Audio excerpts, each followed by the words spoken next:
Som, som, som, som.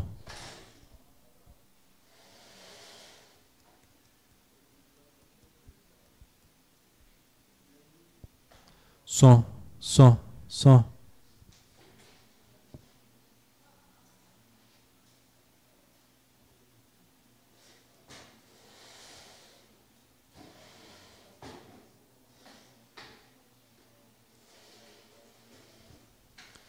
Som, som, som.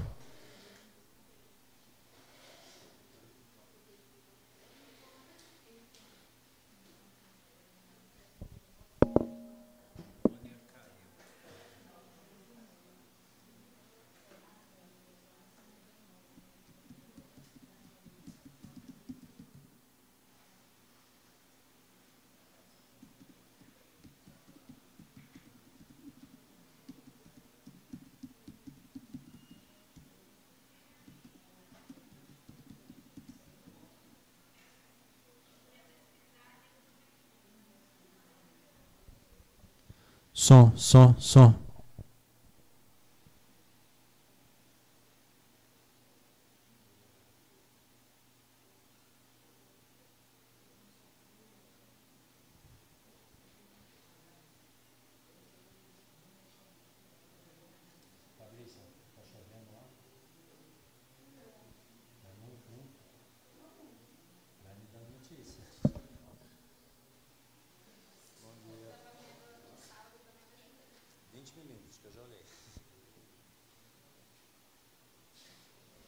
Som, som, som.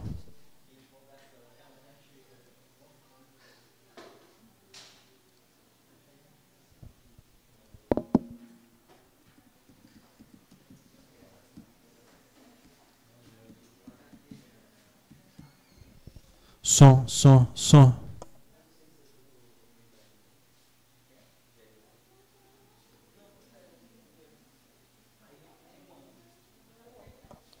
Som, som, som.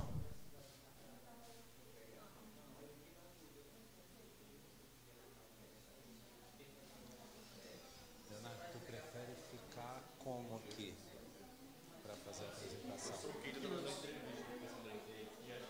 Quê? Tá.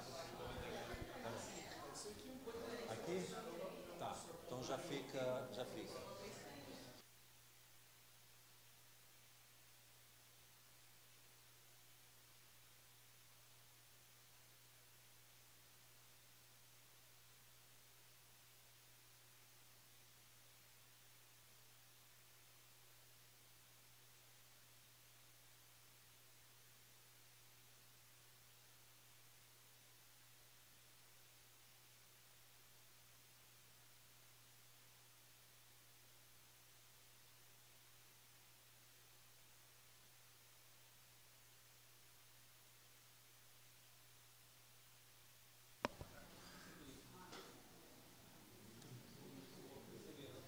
Rondônia voltou, falta só Roraima, mas já estamos. Bom dia a todos.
Bom dia, pessoal.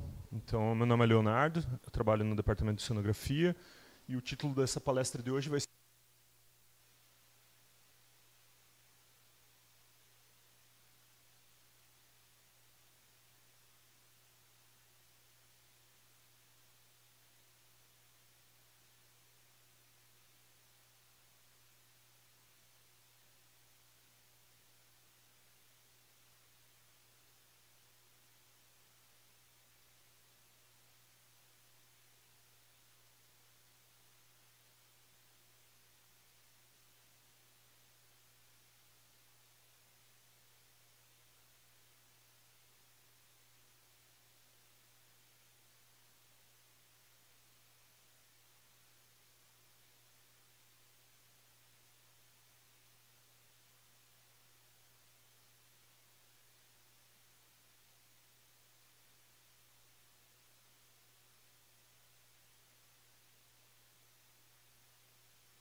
que um quaternarista estuda, né? O que uma pessoa que trabalha com o quaternário estuda?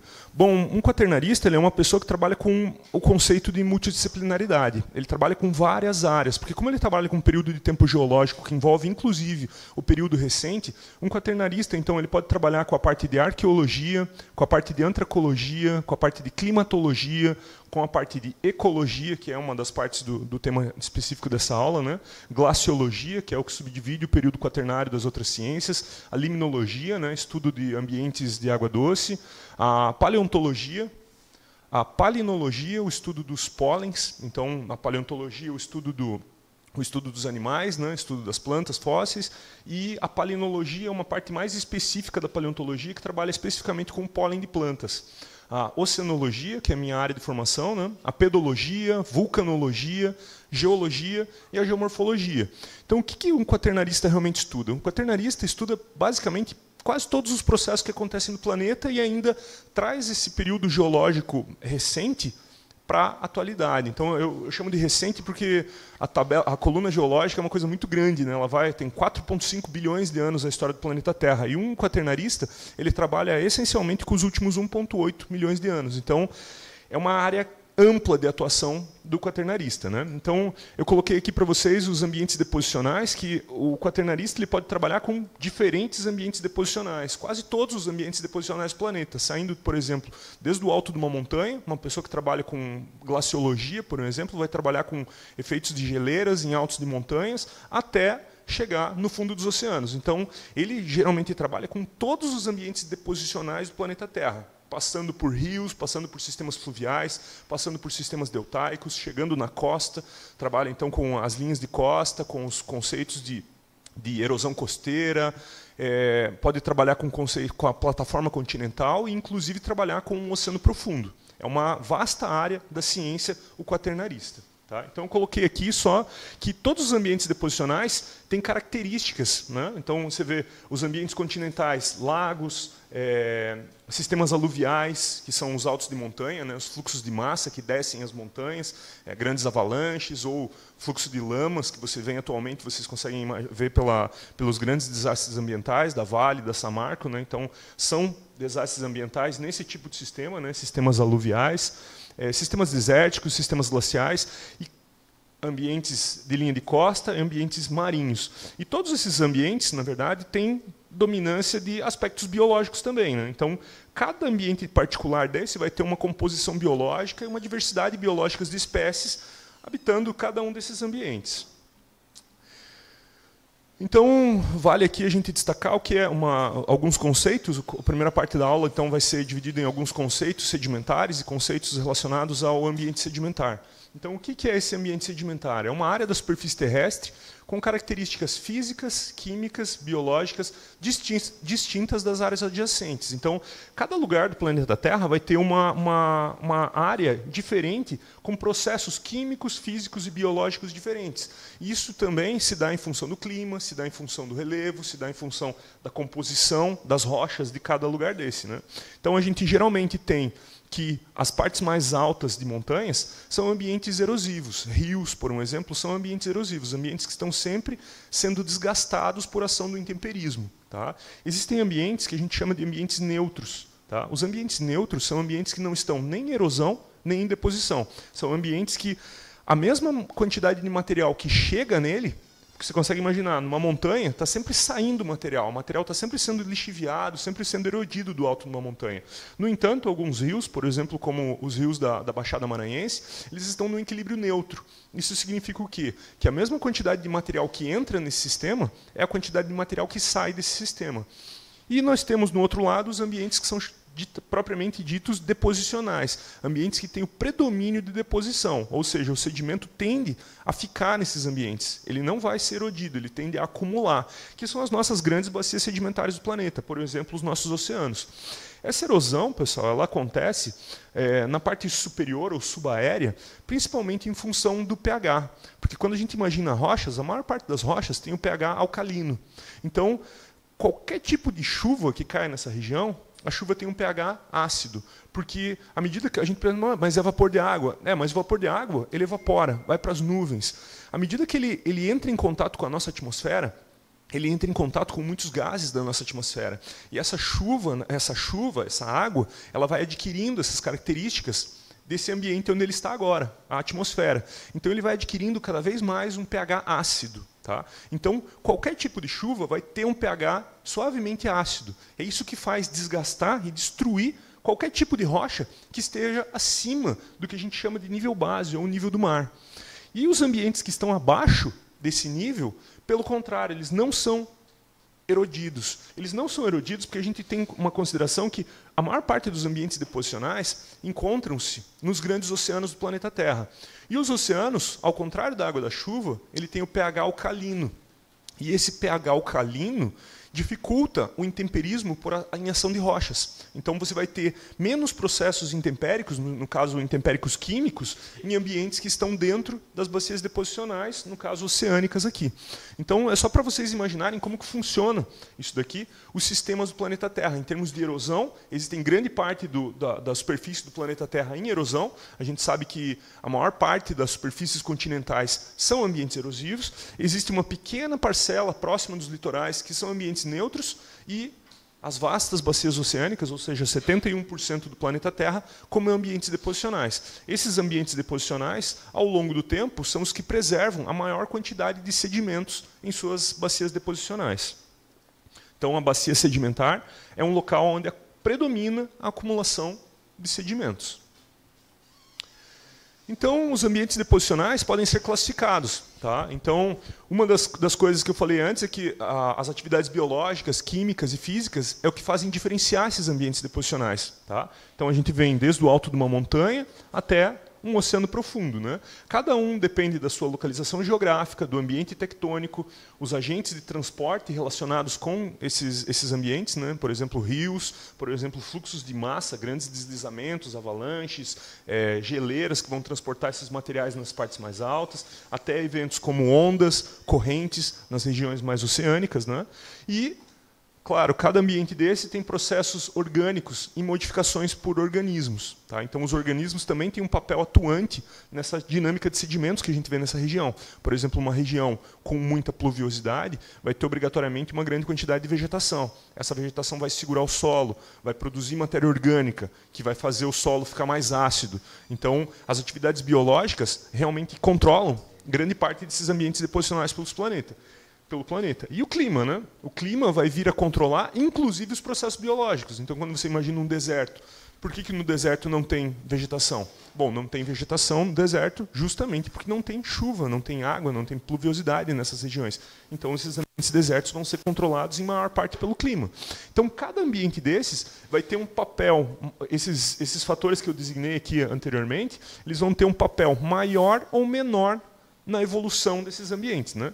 Isso é o ambiente sedimentar. Então, eu coloquei aqui alguns exemplos de ambientes sedimentares. Então, lagos, lagos de regiões desérticas, glaciais, sistemas deposicionais de rios, sistemas deposicionais deltaicos, sistemas deposicionais de planícies de maré, como que a gente encontra aqui na região amazônica, pelo menos do Maranhão e de todas as outras áreas que estão compreendidas dentro do bioma amazônico. Né? A gente tem essa grande influência da maré, modificando esses processos costeiros.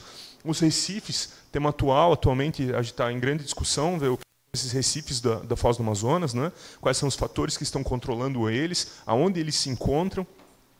E os ambientes de oceano profundo, que tem aqui, por um exemplo, mostrando uma corrente de turbidez. Dependendo da inclinação que você vai ter da plataforma, se vai ter um fluxo de massa ou não. Os ambientes de plataforma aqui, ou ambientes de talude, eles vão ser controlados da mesma forma que o alto da montanha, principalmente pela gravidade. É a atuação de um sistema mais inclinado que, dependendo das forçantes que acontecerem ali, vai vir a desmoronar, a desabar a regiões mais profundas. Então, a parte de clima, né, a gente imagina que o clima realmente controla grande parte dos sedimentos do planeta Terra. Então, eu falo isso porque as chuvas são responsáveis por intemperizar os materiais continentais. Tá? Então, a chuva é que vai fazer atuar tanto no intemperismo, ou seja, a destruição das rochas, a fazer a rocha ficar podre, modo de dizer assim, e ser carreadas pelos agentes de transporte. E um dos agentes de transporte mais eficientes que a gente tem no planeta Terra é a água. Tá? Então, em regiões, quando você vê um gráfico desse daqui, você já consegue perceber que ele está tentando mostrar, né, a quantidade de sedimento em milhões de toneladas transportadas pelos grandes rios do planeta. Um pontilhado sobre os continentes está mostrando as áreas da bacia hidrográfica desses principais rios, né? E uma das coisas que a gente vê nessa região, nesse mapa, é que as grandes setas elas apresentam-se concentradas nas regiões equatoriais. Isso, então, acontece justamente por conta do clima. São as regiões onde chove mais, são as regiões onde você vai ter um maior intemperismo de rochas e as regiões onde você vai ter um maior carreamento dessas rochas, desse sedimento, né, dessas rochas intemperizadas, em direção aos oceanos, às grandes bacias deposicionais do planeta. Você pode ver aqui, por exemplo, o rio Amazonas, e a gente vê que o rio Amazonas chove muito, mas ele não é das maiores setas que a gente tem aqui.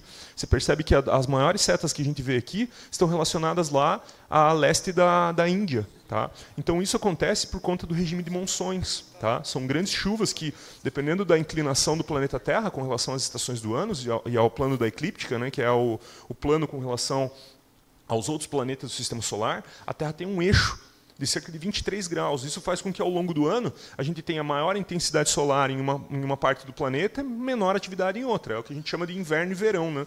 Às vezes, aqui para o Nordeste brasileiro, a gente não associa o inverno e verão à intensidade solar. Mas, na verdade, todas as partes do planeta são influenciadas por esse inverno e verão. A gente não tira só por um período chuvoso ou um período seco. Né? Então, você vê que nessa região, durante uma parte do ano, quando a insolação está maior em cima da região da Ásia, você tem que os ventos trazem esse ar seco da região da Ásia e empurram esse ar seco em direção ao Oceano Índico. E em outra época do ano, quando é verão no hemisfério sul, acontece o contrário. Então o Sol tem um ângulo de 90 graus sobre o Oceano Índico, e isso faz com que evapore então toda essa água relacionada ao Oceano Índico, e esses ventos empurram essa água das nuvens em direção ao continente. Então é muita nuvem impulsionada em direção ao continente. E quando chega essas nuvens em direção do continente, ela acaba encontrando a cadeia do Himalaia. Então, quando ela encontra a cadeia do Himalaia, acontece um processo de chuva chamado chuva orogenética, que é chuva quando ela encontra uma cadeia de montanhas, as nuvens são obrigadas a mudar de nível e isso causa muita precipitação na região. Então, é uma região, essa da Ásia que a gente está falando, dessa grande seta aqui, que é uma região onde, novamente, tem uma grande sazonalidade, muito maior que o que a gente vê no Maranhão. Então, lá, metade do ano é seco e outra metade do ano chove muito, mas chove muito mesmo, muito mais do que no Maranhão, nesse caso específico. Né? Então, só para vocês terem ideia de como que o clima controla esse fluxo global de sedimentos terrígenos em direção aos oceanos. Vocês vão ver ao longo dessa palestra que o que acontece? O sedimento é um grande controlador da biodiversidade. A gente tem muitos e muitos organismos que habitam o fundo de lagos, o fundo de rios, e eles estão em contato direto com os sedimentos. E vocês podem perceber que esse sedimento vai determinar o tipo de vegetação. Então, o sedimento, ou a parte geológica, a gente tem como os alicerces de toda a estrutura trófica, de todos os ambientes. Então, em primeira instância, e não em última instância, todos os ambientes são controlados pelo tipo de sedimento que você tem embaixo. É esse tipo de sedimento que vai determinar o tipo de vegetação, que vai determinar as composições de água, composições químicas, composições físicas de água, que vão vir a determinar o tipo de animais que você vai ter nessa região.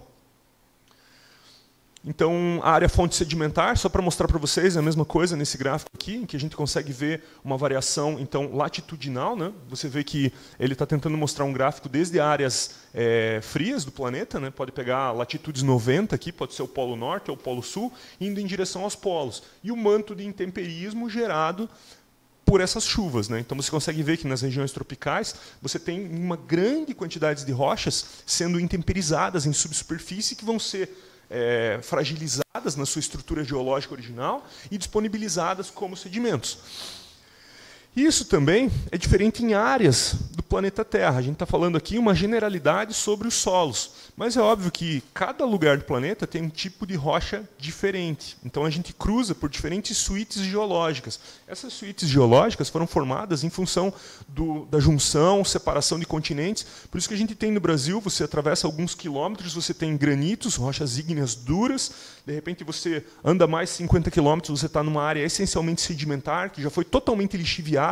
Então, é muito diferente isso para os organismos, porque numa área fonte sedimentar ígnea, você vai ter disponibilidade de nutrientes. Então, você vai ter grande quantidade de nutrientes aportando ainda para esses sistemas fluviais. Em outras regiões, você já tem uma área sedimentar muito antiga. A gente pega, por exemplo, o Maranhão. Aqui tem áreas sedimentares no interior do Maranhão de milhões de anos. Esses materiais já foram intemperizados, já disponibilizaram todos os seus nutrientes para os ambientes sedimentares, para os rios. Então, à medida que você chove nessa região, ele não tem nutrientes mais para exportar. A composição da água é diferente. Então, eu coloquei aqui do lado só um gráfico, tentando mostrar para vocês que, à medida que a gente atravessa um rio, esse rio vai cruzar por diferentes setores geológicos da costa, da crosta terrestre, né? E à medida que ele passa por exemplo, uma suíte granítica, ele vai disponibilizar ferro, cálcio, magnésio, potássio, em concentrações diferentes em cada local. É óbvio que o rio tende a misturar todos esses fatores na sua foz. Então, a foz de um rio vai compreender todos esses processos químicos, ou todas essas composições químicas na foz do rio. Só que, ao longo do rio, a composição do rio muda. Por isso que, em algumas regiões, você encontra um rio com alta produtividade, ou seja, um rio que tem uma grande quantidade de algas vivendo ali, que faz com que mude a diversidade de peixes da região, por um exemplo. Em outras regiões, que essas algas, às vezes, elas vão consumir uma grande quantidade de oxigênio e elas vão consumir esses nutrientes. Então, isso pode, em outros setores do rio, já não ser um setor tão produtivo quanto outros setores do rio. Então, quando a gente avalia o tipo da água que você tem ali, as comunidades biológicas delas, elas são essencialmente dependentes das composições das rochas que estão embaixo. Às vezes a gente imagina que essas rochas influenciam muito pouco sobre os organismos ou sobre a biodiversidade desses organismos, mas influencia grandemente. A exemplo, a bacia do Amazonas, que tem cerca de 7.000 quilômetros, ela cruza por diferentes suítes geológicas. Cada parte, vocês veem, por exemplo, o contato do Rio Negro, né, que é literalmente as águas enegrecidas de tamanha quantidade de matéria orgânica que você tem nessas águas, e encontra outros rios, e você vai ver que a diversidade biológica dentro desses rios são totalmente diferentes. Então, um dos processos que acontece relacionado com os sedimentos, né? Então, vamos falar sobre um pouquinho sobre a dinâmica de sedimentos, o que esses sedimentos fazem ao longo do seu trajeto, desde o alto da montanha, desde uma rocha ígnea até a foz desses rios, né? Um dos processos que acontecem é a seleção sedimentar. Então, vocês podem ver aqui um sedimento bem selecionado e um sedimento mal selecionado. A gente consegue ver que o sedimento bem selecionado tem grãos, na parte superior do slide aqui, né, tem grãos quase todos com o mesmo tamanho. E na parte direita do gráfico você vê grãos com diferentes tamanhos. Isso vai refletir, pessoal, a composição da área fonte e a potência dos agentes de transporte. Ou seja, os rios, as correntes, as ondas, eles vão ao longo de um rio. Eu estou exemplificando aqui rios porque justamente é um ambiente mais favorável para explicar essa parte da disciplina. Então, vocês conseguem ver que rios, na foz do rio, a gente geralmente tem ambientes bem selecionados. Por quê? Porque, ao longo desse curso fluvial, os sedimentos vão sendo carreados por forçantes. Eles estão se desprendendo de uma área fonte a 7.000 quilômetros de distância da foz, e esses processos vão fazendo com que, cada vez, eu vá separando melhor essa composição dos grãos. Então, eu posso olhar um rio, na parte direita aqui, de alta montanha, um rio que ainda teve pouco processo de chuva, pouco processo de corrente trabalhando sobre eles, e à medida do caminho do rio, eles vão sendo selecionados, ou seja, eles vão mudando o tamanho e ficando cada vez em concentrações mais específicas de um tamanho de grão. Isso é fundamental para o tipo de diversidade que você vai encontrar nesses rios. Tá? Porque, por exemplo, todos os organismos bentônicos que a gente imagina aqui, desde crustáceos, moluscos, que vão habitar o fundo desse rio, eles são dependentes dessas composições. Então, você vai olhar, às vezes, a diversidade dos organismos bentônicos. Organismos bentônicos são aqueles associados ao fundo, né? Então, você vai ver que eles são essencialmente dependentes dessa composição granulométrica, se bem selecionado ou mal selecionado, porque vocês têm que imaginar que eles estão adaptados a uma determinada condição. Então, dependendo do tamanho do organismo, ele não vai conseguir se enfiar num sedimento com essa composição. Por quê? Porque ele vai causar dificuldade para ele conseguir usar suas estruturas biológicas para conseguir se enterrar nesse tipo de sedimento. Nesse daqui já é o contrário, já tem uma certa facilidade. Então, ao longo de um rio, muda muito a composição granulométrica do sedimento. E outra coisa é a maturidade sedimentar, ou seja, ao longo de um rio, a gente vai encontrando, ou ao longo dos ambientes deposicionais, a gente vai encontrando diferentes composições de sedimentos. Então, no alto do rio, como a gente está numa região de área sedimentar, ou área fonte dos sedimentos, a gente tem diferentes tipos de composição de grãos. Então, a gente vai encontrar feldspatos, a gente vai encontrar quartzo, a gente vai encontrar diferentes composições em termos da composição dos sedimentos. E à medida que a gente vai adentrando dentro do rio, vai evoluindo dentro do rio em direção à foz, você vai começando a ver que esses materiais vão começando a ser intemperizados, desgastados, vão começar a fazer parte da composição da água. Então, por exemplo, quando a gente chega na foz do rio, quase todo o material mais instável, ou seja, o material que era mais mole, mais friável, com maior capacidade de intemperismo, ele vai desaparecendo. Tá? E vai começando a fazer parte da composição química do rio. Então, ao longo dos ambientes deposicionais, a gente pode classificar os ambientes deposicionais segundo a proximidade da área-fonte. Ambientes mais próximos da área-fonte vão ter diferentes composições mineralógicas, inclusive maior variabilidade da composição mineralógica dele. E à medida que a gente vai indo até a foz do rio, isso vai mudando. Lembrando que isso também é dependente das suítes geológicas que você encontra ao longo da bacia sedimentar. Então, o que esse sedimento faz, né? Qual a interação principal desse sedimento com os organismos biológicos, né? A gente considera isso como a morfodinâmica, né? É a interação de um fluxo com uma determinada forma, com uma determinada camada, com a morfologia, então. É o fluxo que interage com a morfologia. Só que, vejam bem, é uma interação morfodinâmica. Então, essa morfodinâmica significa o quê? Que o fluxo pode influenciar sobre o sedimento. Mas à medida que o sedimento vai sendo modificado, ele também consegue interagir sobre o fluxo. Tá? A gente brinca disso muito em regiões de praia, porque em regiões de praia, o que acontece? Uma praia encontra uma determinada estabilidade. Quando vem uma tempestade, ela consegue alterar o formato da praia. Então você tem, no início de uma tempestade, ondas grandes que conseguem atingir a praia. Mas, no entanto, essas ondas vão mobilizar o fundo sedimentar de uma praia e vão criar bancos arenosos. E esses bancos arenosos vão começar a modificar o tipo de onda. Então você consegue ver que é uma interação morfodinâmica. A onda interage sobre o fundo e o fundo começa a interagir sobre a onda. Isso pode levar a diferentes caminhos. Tá? Isso também acontece em rios, porque em rios você tem, por exemplo, um rio com um determinado fluxo sedimentar, um fluxo de água. À medida que esse fluxo aumenta, ele vai proporcionar a erosão das margens, à medida que muda o nível do rio, por um exemplo. Esse sedimento que vai ser carreado das margens em direção ao fundo do rio vai modificar a profundidade do rio. E essa modificação do fundo vai começar a interagir sobre o fluxo do rio. Então, é uma interação morfodinâmica entre formas e fluxos. E os organismos biológicos dependem dessas características específicas de fundo. Por exemplo, você pega um bagre, pogônias. Você vai ver que o bagre é aqueles barbilhões, aqueles bigodes do bagre, por um exemplo, né?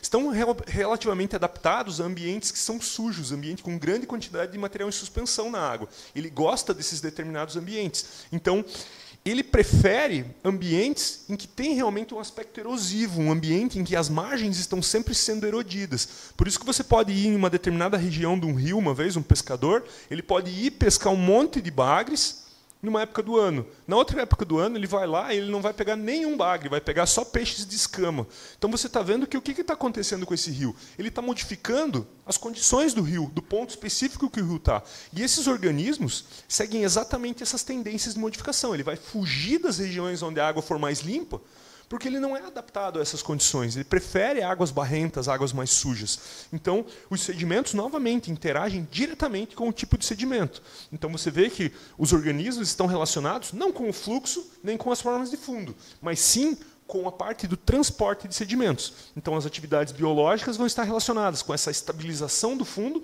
ou essa desestabilização do fundo. Lembrar que é totalmente dependente, os organismos biológicos são totalmente dependentes desse fundo, tá? Pelo menos os que estão em rios. Mas se você imaginar a parte de vegetação, também ela é dependente disso. Tá? Então, as plantas também vão gostar de uma região mais estáveis ou menos instáveis. Quando você vai fazer um transect ao longo de um rio, você vai perceber que as áreas que o solo é mais instável, em que tem mais transporte de sedimentos, determinadas espécies preferem esses locais. Locais onde o solo é mais estabilizado vai ter outro tipo de vegetação. E você vai conseguindo ver esse degradê da vegetação, por exemplo, à medida que você sai de um rio ou vai até uma região que não tenha rios. Ou esse mesmo processo também pode acontecer com relação ao alto da montanha e à foz a uma praia, por exemplo. Você vai encontrar esse degradê de vegetação. E esse degradê de vegetação é justamente relacionado com os tipos de intempéries, com os tipos de sedimento que vão ser transportados. Lembrando que as espécies biológicas têm uma dependência maior por nutrientes. E os nutrientes estão associados a esse transporte. Você pode ter áreas com maior lixiviação, áreas com menor lixiviação. Então, quando a gente fala de transporte de sedimentos, é importante e fundamental a gente mostrar um conceito que foi um diagrama estabelecido por um pesquisador chamado Hildstrom. Então, ele montou um diagrama, tá? É um experimento de laboratório. Ele fez um experimento laboratorial para tentar determinar sobre qual velocidade que as partículas sedimentares podem ser deslocadas. Tá? Então, ele montou um gráfico que aparece o seguinte. No eixo de baixo aqui, você consegue ver os grãos sedimentares, o tamanho dos grãos. Na parte superior do gráfico mostra a classificação dos grãos. Então, se é silt, se é argila, se é areia fina, areia muito grossa, é cascalho. Ele tenta, então, colocar nesse eixo aqui o tamanho dos grãos. Tá? E no eixo vertical aqui, você vai conseguir ver o fluxo. Então, o fluxo é uma medida de velocidade. Então, aqui está relacionando com medida em centímetros a menos 1. É um fluxo, uma determinada velocidade. Então, o que esse diagrama quer dizer? Sobre qual condição de velocidade os grãos podem ser movidos.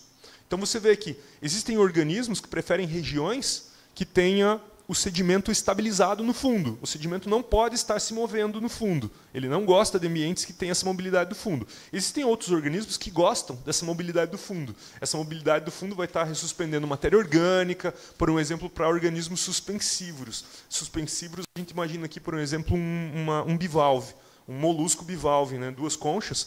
Ele retira os nutrientes a partir da água. Então, ele filtra a água. Então, é óbvio que ele não gosta de um ambiente estabilizado. Ele gosta de um ambiente onde tenha fluxo sedimentar e que esse fluxo sedimentar proporcione que os grãos estejam em suspensão, ou seja, os grãos têm que estar flutuando na água para ele poder se alimentar deles e filtrar essa água. Então, esse diagrama mostra exatamente qual o tamanho de grão que esses organismos se alimentam, tá? Em última instância, né? Então, você consegue ver essa primeira linha na parte de baixo do gráfico, ela determina o que é a área de deposição e o que é a área de erosão. Então, você vê que a área de deposição representa onde os grãos estão parados. Então, essa linha divide, por um exemplo, um tamanho de areia. Para movimentar a areia tem que estar numa velocidade superior a 1 centímetro por segundo. Essa areia vai estar em rolamento, ela vai estar se deslocando pelo fundo. Essa parte central do gráfico mostra o setor de rolamento. O setor de rolamento é um setor em que o grão não está nem em suspensão, ele não está sendo carreado pela água, não, ele está se deslocando pelo fundo. Então, a gravidade ainda atua sobre ele e ele vai batendo sobre o fundo, rolando. Mas o fluxo não é suficientemente grande para poder levantar esse grão e manter esse grão em suspensão, né? Então, você vê a área de deposição, a área de rolamento e a área de suspensão, onde os grãos podem ser suspensos. E você vê que há uma dependência direta aqui, do que quando eu aumento a velocidade do fluxo, eu também aumento o tamanho de grão que pode ser transportado pela velocidade do fluxo. Então, é uma relação diretamente proporcional. Aumentei o fluxo, eu aumento o tamanho de grão. Então, a relação que você vê aqui, né? No entanto, tem uma parte do gráfico, na parte superior, que diz respeito a argilas. As argilas, elas funcionam um pouco diferente, porque as argilas têm a propriedade de adsorção. A adsorção é o quê? Quando um grão gruda no outro. Tá? Então, o que acontece quando um grão gruda no outro? Ele tem uma dificuldade maior em ser erodido. Tá? Então, o que acontece aqui? Acontece que ele é inversamente proporcional. O que quer dizer? Quer dizer que maiores fluxos vão conseguir erodir partículas de menor tamanho.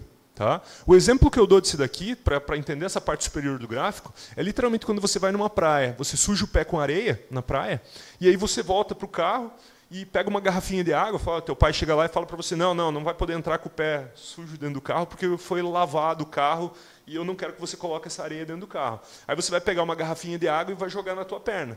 Se você deixar somente a água escorrer pela tua perna, esses grãos de areia já vão sair.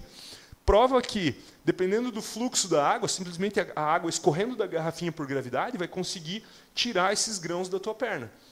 O mesmo não acontece se você entrar dentro do manguezal. O mesmo não acontece se você entrar dentro do manguezal, por um exemplo. Você vai atolar a perna até o joelho, por um exemplo, e quando você chegar na beirada do carro e teu pai pedir para você limpar essa perna, você vai jogar a mesma água e ela não vai limpar. Isso acontece por quê? Porque os grãos estão grudados, você vai ter que colocar uma pressão, um fluxo de água muito maior para tentar soltar. E isso acontece em função do tamanho do grão. Se você tiver uma fração, por exemplo, silt, que é um pouco maior que argila, você vai precisar de uma determinada força para tentar soltar. E a argila, que é o menor tamanho que a gente conhece em tamanho de grão, vai precisar de uma força maior ainda. Então você percebe que eles são inversamente proporcionais. É o que essa parte superior do gráfico tenta mostrar para vocês. Então o que acontece? Quando a gente pensa em ambientes sedimentares, a gente vê essa textura sedimentar. O tamanho da partícula do ambiente sedimentar, seja um rio, seja uma montanha, seja uma praia, ele reflete a condição energética do ambiente deposicional. Então a gente para olhar as praias aqui dessa região norte do Brasil, a gente tem uma influência muito grande dos rios sobre essas praias. Isso faz com que essas praias tenham água muito suja. No entanto, a gente não vê nenhum tipo de argila depositado nas praias. As praias são essencialmente arenosas. E aí você fica pensando, tá, mas se tem tanta argila nessas águas, por que na areia da praia não tem essa argila? Né? Ela não tem porque a praia reflete uma condição energética muito alta. Então, o que isso quer dizer? Quer dizer que os grãos nunca conseguem depositar na praia, porque a água da praia, essas ondas induzem a um fluxo, e esse fluxo nunca para. Então, quando você vê no diagrama, significa o quê? Significa que essa água está nessa parte do diagrama aqui, ó, na parte esquerda do diagrama, em que a água está em constante movimentação. Existe muito material em suspensão fino, silt e argila na água, porém ela nunca consegue depositar. Já os grãos de areia estão em condições que, dependendo do tamanho, podem ser depositados na beirada da praia. Então, diferentes depósitos sedimentares indicam locais com diferentes hidrodinamismos. Tá? Cada tipo de sedimento vai ser um indicativo do fluxo de água que você tem naquele local. Por um exemplo, quando você pega uma praia é um local com alta hidrodinâmica. Então lá você não vai encontrar argila, porque a argila não consegue sedimentar nessa região, ela vai estar sempre em movimento. Pelo contrário, quando você vê um manguezal e você vê aquelas raízes escora de manguezais, você vê que é um ambiente que a velocidade do fluxo da água cai, e a velocidade do fluxo da água cai muito. Cai ao ponto de poder acumular argila. Então, toda vez que você imaginar um ambiente deposicional, a margem de um rio, um alto da montanha, uma praia, um fundo oceânico, dependendo do tipo de sedimento que você encontrar nessa região, ela vai estar indicando uma condição hidrodinâmica dessa água. Tá? E os organismos, da mesma forma, porque existem organismos que vão preferir locais mais calmos e organismos que vão preferir locais mais agitados. E cada composição ecológica desses organismos depende dessas condições. A seleção natural trabalhou para eles serem adaptados a cada condição disso daí. Então, ele não só é adaptado a uma determinada condição de fluxo, como ele é adaptado a uma determinada condição do sedimento. Lembrando que há uma relação direta entre eles. Baixos hidrodinamismos, então, né, refletem uma condição de partículas pequena. E aqui embaixo, então, tem um gráfico só para mostrar para vocês a velocidade de sedimentação de partículas finas, de silt e argila. Então, existem algumas partículas, por exemplo, a argila muito fina, que é a última parte desse gráfico que tem à esquerda do gráfico aqui. A velocidade de sedimentação dele em centímetros por segundo é de 0,000021. Ou seja, significa que a cada um segundo, esse grão consegue andar numa coluna d'água milímetros. Isso significa que se a coluna d'água tiver 1 metro de profundidade, esse grão vai demorar, às vezes, meses para poder alcançar o fundo nessa velocidade de sedimentação que ele tem. Então, você imagina que qual ambiente que é tão parado assim? Não existem ambientes tão parados desse jeito, senão os fundos oceânicos. Então, qualquer outra área da superfície terrestre, esses grãos de argila muito fina, eles nunca vão poder parar. Eles sempre vão estar em movimento, sempre se deslocando na coluna d'água. Então, a gente pode observar, nesse outro tipo de gráfico aqui, que também essas velocidades de fluxo, elas influenciam sobre as formas, os leitos de fundo. Tá? Então, é um gráfico da mesma forma que o diagrama de Hillstrom, que mostra, na parte de baixo, o tamanho do grão, Então você vê silt, argila, até partículas mais grossas, como cascalho. E na vertical você vê a velocidade do fluxo, em metros por segundo. Você vai reparar que cada velocidade de fluxo é responsável não só por mobilizar um tipo de sedimento, como ela é responsável por marcar o fundo dos leitos. Então, vocês veem aqui diferentes estruturas sedimentares, né, relacionadas com o fluxo. Então você vê que tem ripples linguoides, sand waves, dunas de fundo, dunas barcanas em fundo de praias ou de rios. Então são diferentes formas de leito novamente controladas pela velocidade do fluxo. Tá? E o que isso é importante? Isso é importante, pessoal, porque nem sempre a gente utiliza a parte da dinâmica física para medir isso daqui. Tá? Às vezes é muito difícil você levar equipamentos físicos para cada vez que você for fazer uma saída de campo, uma coleta, para determinar ou estimar a velocidade de sedimentação dessas partículas. E outra, quando você faz essa medição dessa leitura, geralmente ela é uma medição pontual, somente em um ponto. Você precisa ter o equipamento lá. E, às vezes, o que aconteceu ontem, por exemplo, chove muito ontem, hoje você vai na região, parou a chuva. Então você está medindo uma coisa que não reflete o longo termo, ou seja, ela não está refletindo uma semana dos processos de transporte que estão acontecendo na região. Ela está medindo simplesmente uma medição instantânea. Naquele momento que você foi, estava parado. Por exemplo, quando a gente trabalha com maré, é como se você fosse medir a maré e aí você chega exatamente no momento da estofa, no momento em que a maré para.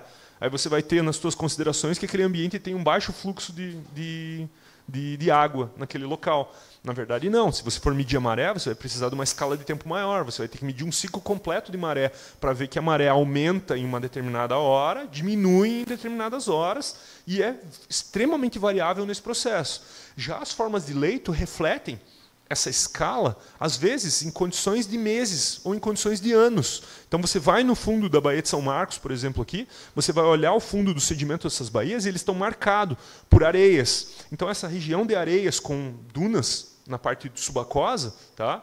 Ela vai marcar uma condição que, nesse local, mesmo em maré alta ou maré baixa, você vai ter um fluxo grande de sedimentos. Então, o tipo de sedimento e a forma com que esse sedimento se encontra no fundo de uma baía reflete a dinâmica sedimentar em maior tempo. Você consegue, olhando para os sedimentos, determinar se naquela região o fluxo é muito rápido ou muito lento. Por exemplo, em um ano de medições. Isso pode variar ao longo dos anos? Pode, dependendo, por exemplo, de fatores El Niño e Laninha, isso vai fazer chover mais ou chover menos. A gente pega, por exemplo, a Foz do Mearim. A Foz do Mearim atualmente está com um enorme de um banco de areia lá, que está empolando, está fazendo a onda da pororoca fica maior ainda naquelas regiões. Só que isso acontece sempre? Não, isso só acontece quando tem muitas chuvas concentradas, que vão mobilizar o fundo, fazendo esse banco de areia, fazendo com que a pororoca fique mais intensa nessa época do ano. Então, é esse banco, é esse tipo de sedimento, essa forma de fundo, que está me indicando, por um exemplo, as condições de alta pluviosidade no Maranhão. Lembrando que eu posso ir no rio lá e não encontrar essas medições de velocidades tão acentuadas como o banco estaria demonstrando para mim. Aqui, então, um exemplo na parte lateral aqui, que eu posso, além disso, olhar a parte que a gente chama de estratigráfica, que é... Não vou passar para o lado. A parte estratigráfica, que mostra o quê? Essa acumulação em mais longo tempo ainda. Ela pode me mostrar se uma região de um estuário está aumentando os processos da dinâmica ou diminuindo. Por exemplo, em função de anos. Ao longo dos anos, o que parece nesse gráfico? A parte mais avermelhada aqui, mais marrom, né? Ela mostra argila. A parte arenosa mostra mais areia. E ela está mostrando o quê? Está mostrando essa dinâmica do sedimento, por um exemplo, aumentar. Então, ao longo dos anos, você vê que está cada vez aumentando o fluxo de sedimento nessa região. Então, não só os sedimentos marcam uma determinada escala de tempo, como, quando eu olho para baixo dos sedimentos ou no subsolo deles, eu consigo ver esses processos ainda em maior escala. Podem ser em 10 anos, em 20 anos. Então, uma das ferramentas que se utiliza bastante em rios, em praias, em lagos, para tentar entender essa dinâmica do sedimento de fundo, é um equipamento chamado SideScan. O SideScan é um ecobatímetro de alta frequência. Tá? Ele funciona emitindo ondas, então, em alta frequência em direção a esse fundo, e ele consegue mapear, então, a forma de leito de fundo. E você, usando esses diagramas que eu mostrei anteriormente, você é capaz de determinar a hidrodinâmica em escalas espaciais agora. Vejam bem, você não está pegando uma amostra pontual de um único local. Não, você está tecendo uma malha, mapeando o fundo de uma baía inteira e classificando ponto a ponto, ou seja, milímetro a milímetro do fundo dessa baía, você está fazendo uma classificação com relação à dinâmica sedimentar. E essa dinâmica sedimentar, você poderia levar isso a uma amostragem, por exemplo, de passar uma rede nessa região e ver que tipos de peixes preferem cada condição dessa. Tá? Você pode fazer a mesma coisa e amostrar com sedimentos desse fundo e perceber quais organismos que habitam cada setor dessa malha de diferentes composições, diferentes estruturas sedimentares que eu tenho no fundo. Então, vocês estão vendo aqui no gráfico amostras de uso de side-scan para mapear as formas de leito, o tipo de sedimento que eu encontro em cada forma de leito desse, e aqui do lado testemunhos em profundidades, mostrando que a 10 centímetros, 20 centímetros, como que é o sedimento de 10 a 20 centímetros de profundidade nessa mesma região. Então, isso me traça um parâmetro de controle para a biodiversidade, para entender como que os organismos biológicos atuam no fundo dessas baías, tá? Um controle muito bom, uma resolução muito boa, que me permite entender a ecologia desses organismos, me permite traçar considerações mais importantes do que simplesmente jogar uma malha e determinar determinado peixe foi encontrado na latitude e longitude tal. Então, não é bem assim. Você consegue traçar um parâmetro ambiental, tá? Que, por exemplo, você pega a Baía de São Marcos, a salinidade vai ser uma salinidade misturada. Então, a maior parte da Baía de São Marcos apresenta a mesma salinidade. Então, não tem por que você ir fazer uma amostragem de peixes nessa baía que a salinidade vai ser sempre a mesma. Você pode até medir a salinidade nessa região, mas entenda que depois, quando você estiver tentando explicar por que da diversidade em determinados pontos, por que de uma biomassa, né, por que de uma abundância maior em determinados pontos, essa salinidade não vai ser capaz de explicar para você o que esses organismos estão fazendo lá. Quando você utiliza um equipamento desse daqui, você consegue traçar considerações muito mais importantes do que a própria salinidade, ou a composição da água, ou o material em suspensão, porque você está atuando diretamente na hidrodinâmica desses ambientes. Então, aqui um exemplo de um side-scan passado no fundo de uma baía, onde eu consigo mapear exatamente os setores onde tem rochas, os setores onde tem um alto fluxo de água, mapeando essas ripples do fundo, né, essas marcas de ondulação. Então, traçar nitidamente o que esse fundo vai estar influenciando sobre as espécies que você está coletando aqui. Você pode, inclusive, traçar considerações, por exemplo, quando aumenta um fluxo de maré, os peixes podem eventualmente se esconder em regiões de sombra desse fluxo com relação com essas rochas. Então, os peixes podem fugir da região onde eles estão se alimentando e se esconder em regiões de menor hidrodinâmica. E você, dependendo da condição de maré que você amostra lá, você vai encontrar, nossa, os peixes estão aqui, mas nessa região não é uma área de alimentação, é uma. Então, ele está simplesmente se escondendo em determinadas regiões e se alimentando em outros momentos. Agora sim, você vai poder traçar uma consideração com relação à maré. Então, em termos sedimentares, a gente também pode trabalhar isso em termos de modelos matemáticos, né? Eu acho que em todas as áreas da ciência, os modelos matemáticos estão avançando muito, né? A gente, com o advento da computação, dos processadores, principalmente, a gente está cada vez mais podendo ampliar a resolução de modelos, tá?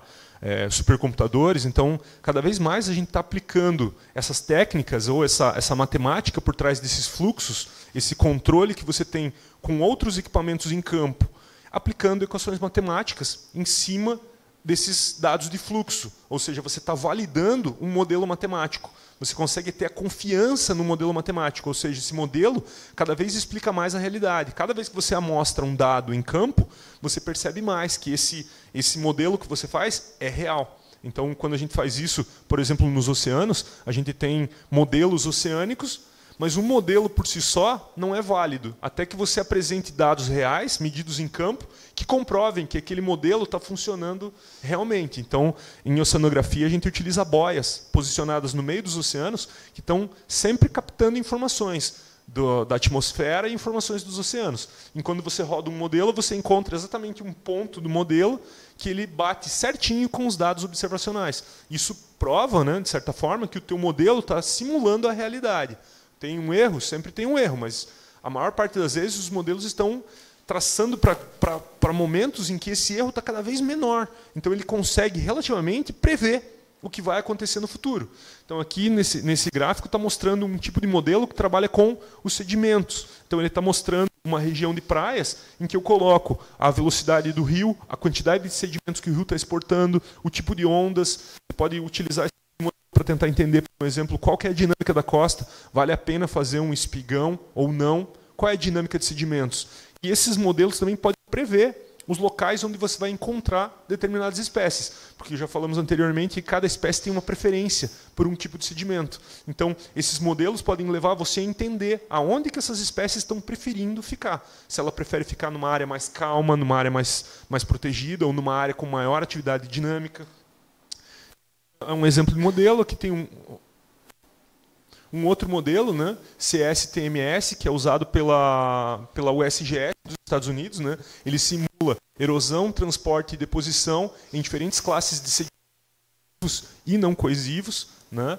Então, cada sedimento tem uma inicialização, com uma espessura, distribuição de classes, e você então dá esses dados iniciais para o modelo e depois bota o modelo para gerar as suas tendências futuras. E ele começa literalmente a prever o que vai acontecer. Então, você pode imaginar, por exemplo, uma catástrofe. Você vai ver, entrou uma tempestade, um ciclone nos Estados Unidos. Eles já fazem essas simulações de antemão para ver qual vai ser o impacto desse ciclone sobre a costa. Tá? E o modelo simula exatamente essa realidade. Então, vocês conseguem olhar nesses dois mapas aqui de baixo, está mostrando a resposta do modelo, tá, a uma determinada condição de tempestade que passa por uma região e os dados medidos em sítios observacionais. Então, você consegue ver exatamente que o modelo ele reproduz com muita fidelidade o que acontece na natureza. Tá? Então, eu falo isso porque não tem como a gente fugir disso, pessoal. Os modelos matemáticos eles vão começar a dominar as ciências para frente agora. Não existe como uma pessoa que não... uma área a ter essas previsões por conta de modelos. Os modelos cada vez estão trabalhando com maior resolução e prevendo coisas que há 10 anos a gente não imaginaria que seria possível.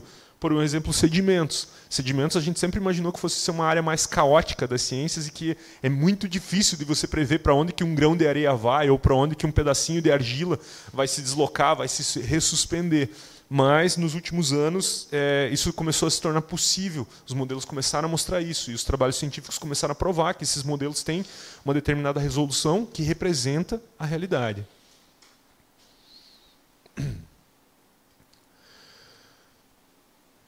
Então, o que acontece? A gente pode usar... Eu coloco esse slide para tentar mostrar para vocês que o que acontece. Ou a gente pode usar o que a gente conhece na atualidade para tentar explicar o que a gente vê há algum tempo passado. Então, teve um pesquisador, por volta do século XVII, aqui, tá, que foi o James Hutton. Né, ele cunhou uma corrente filosófica chamada do uniformitarismo, em que os processos do planeta são processos que acontecem de ordem uniforme e independente do tempo. Então, uma gota de chuva cai com a mesma velocidade atualmente do que caía com essa velocidade há milhões de anos atrás. Então, o rolar de um grão de areia numa praia acontece com a mesma velocidade dos processos que aconteciam há milhões de anos atrás. O que isso quer dizer? Quer dizer que na natureza, a velocidade dos processos geológicos não varia de modo significativo no tempo geológico. Então, todos os fenômenos que você vê na atualidade aconteceram no passado do planeta Terra. Só que na atualidade você consegue medir esses processos, você consegue medir um fluxo de um rio que faz uma determinada característica do fundo, do leito desse rio. Então você é capaz de fazer com que o presente explique o passado. Aqui é uma consideração diferente, porque a gente geralmente usa o passado para tentar explicar o presente em termos de história. Né? A gente vê, só está repetindo as coisas da história do planeta. Mas em geologia é justamente o contrário, porque no presente você consegue entender a temperatura, a salinidade, a força do vento, você consegue fazer um experimento em laboratório, e você vai encontrar em geologia o quê? Os processos que já aconteceram no passado, e que você vai ver o formato que uma forma de leito deixa. Ele foi formado pelo mesmo processo que você pode ir olhar hoje em dia no ambiente natural. Então, aqui na parte do passado, na parte do presente, né, você vê a orla de São Luís, uma variação de maré, e esse fluxo de água na beirada da praia, principalmente de ondas, geram esse tipo de estrutura de fundo, que a gente chama de ripple. Tá? Essas marcas de ondulação indicam a beirada de uma praia, um determinado tipo de sedimento, um determinado fluxo de água. Tá? E quando a gente olha no passado, vocês estão passado uma amostra de uma rocha, tá? Que ela está a 500 metros de altura e a 300 quilômetros de uma praia.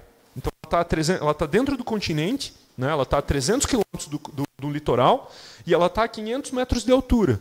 E o que o James Hutton possibilitou com essa corrente filosófica dele, que eu posso entender exatamente isso, que esse ambiente que formou essa rocha é o mesmo ambiente da beirada de uma praia, porque são as mesmas estruturas.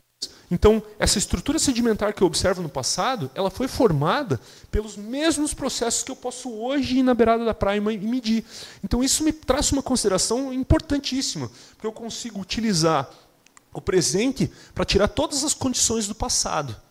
Vamos ver de que forma, então, que isso vai interagir com a biodiversidade das espécies e entender realmente o quaternário. Então, o quaternário é o entendimento de um período de tempo maior, que não é o presente. Então, é eu tentar entender como que esse passado funcionava. Tá? E ver, por um exemplo, mudanças de espécies, mudanças de fluxo, porque você não pode simplesmente olhar uma região e falar assim, essa região, há 10 mil anos atrás, era mais diversa do que hoje. Às vezes, não quer dizer que ela era mais diversa, porque mudou o ambiente, mudou o tipo de sedimento. Tá? Então, se você pegar um ambiente de hoje com a mesma diversidade, ele existe, tá? Mas mudando o local. Como os locais também mudam no tempo, você não consegue traçar isso ao longo do tempo. A diversidade era maior nessa região e hoje é menor.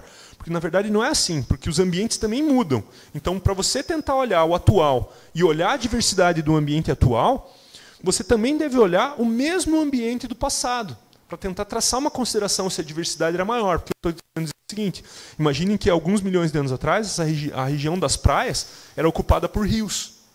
E os rios, em termos de peixe, vão ter uma diversidade maior do que hoje em dia, que é uma praia. Então você não vai poder dizer nesse exemplo que, por exemplo, há alguns milhões de anos atrás a diversidade era maior aqui que hoje. Por quê? Porque você está considerando dois ambientes deposicionais diferentes. Quando você comparar a diversidade de uma praia, há 10 mil anos atrás você vai ter que comparar também com uma praia, para traçar realmente se existiam mais espécies nessa região no tempo.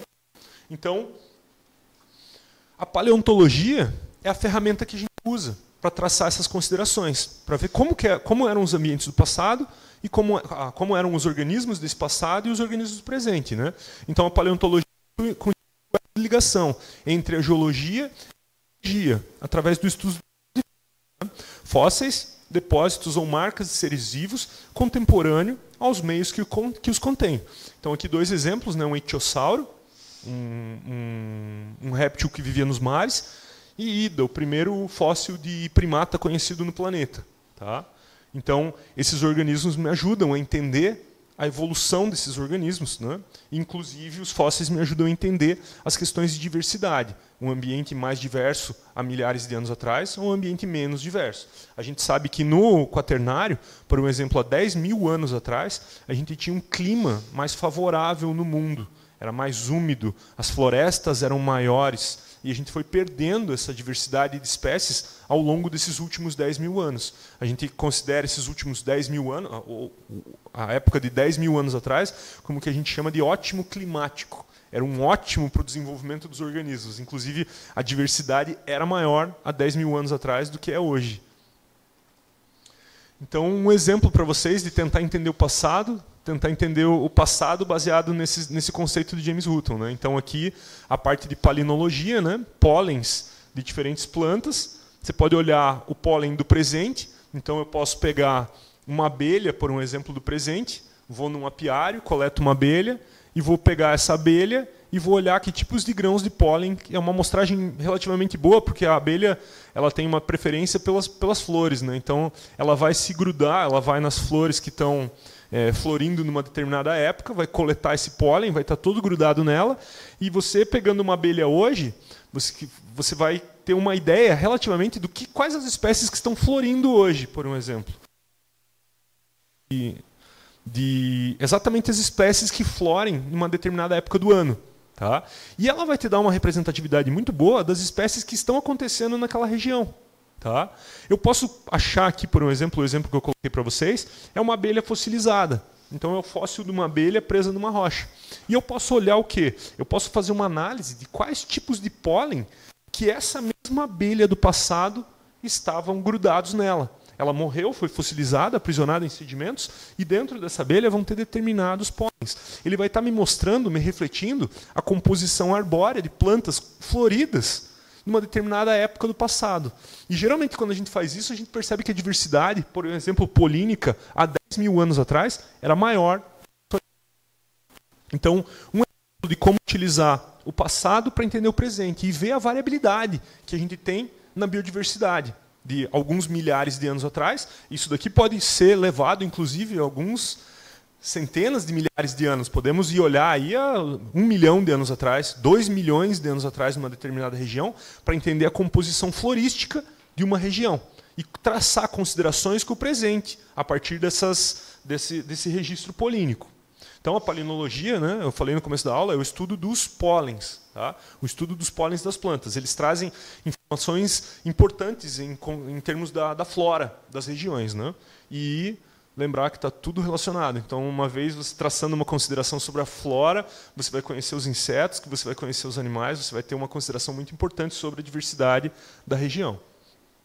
Então, a gente utiliza esse conceito de diversidade pelo espaço, porque cada espécie depende de uma determinada ambiente deposicional, Então, colocando aqui, ó, um transect, né, saindo de uma região continental, indo para uma direção, para uma região oceânica. E você vê a diversidade de palinomorfos. Palinomorfos a gente chama tudo que você encontra numa lâmina polínica.